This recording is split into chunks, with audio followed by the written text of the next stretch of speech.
Now, there was actually a subtle difference there, and I slipped it in because I want to return to the budget and show you what I did.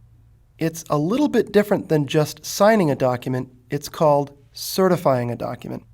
And what certification does is it adds a level of security to the document by preventing changes to the document, much the same way we prevented them with security policies. Let me show you what I mean. I'm going to certify with a visible signature. I'm going to select OK, and it's the same process as signing,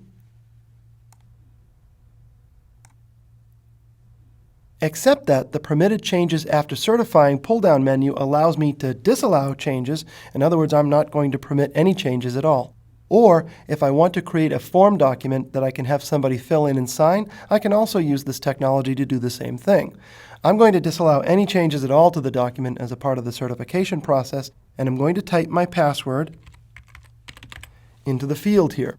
However, there's one little preference that I want to set. I'm going to cancel this because this signature, once applied, doesn't really look like a signature. It's kind of ugly. I mean, it works. It's actually more secure than a handwritten signature because it's impossible to spoof this, because you can't spoof this the same way that you could cut somebody's signature out of a document and paste it into another and then fax it. Let me cancel, because what I want to do, though, is sort of have the psychological feel of a handwritten signature and the security of a digital signature.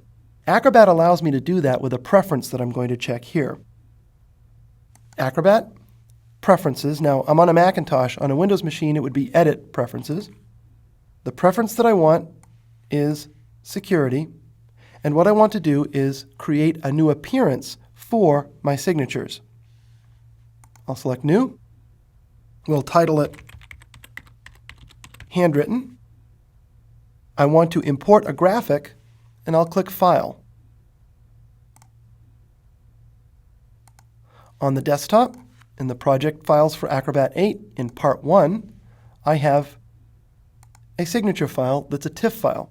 Now, I'm not going to give you a copy of my handwritten signature to work with. I've put it in there as a placeholder. What I would encourage you to do is scan a copy of your own handwritten signature, save it as a TIFF file, and then add it to your file set if you want to experiment with this. So don't look for my signature in that mix.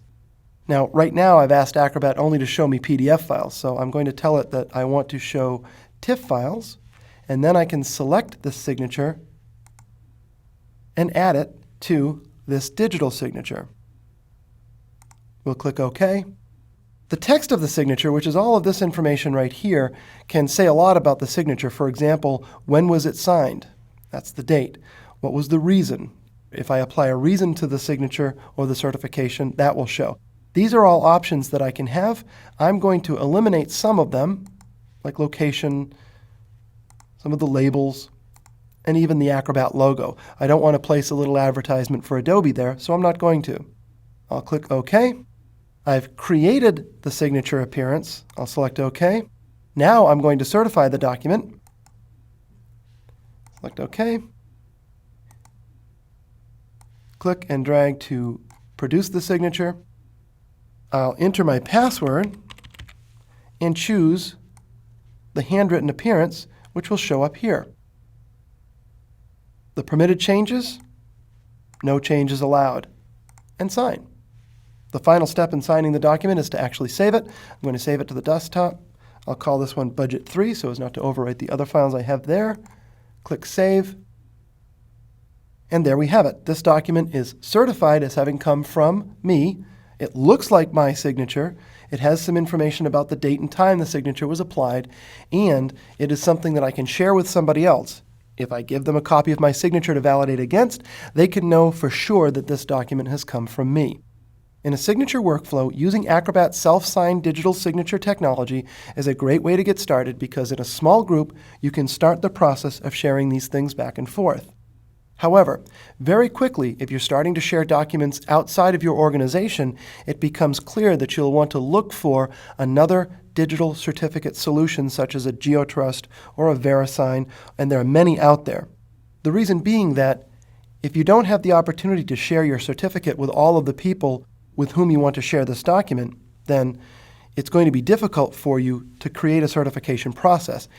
The other vendors, GeoTrust, VeriSign, have solutions for that, and you can take advantage of those without having to share certificates manually.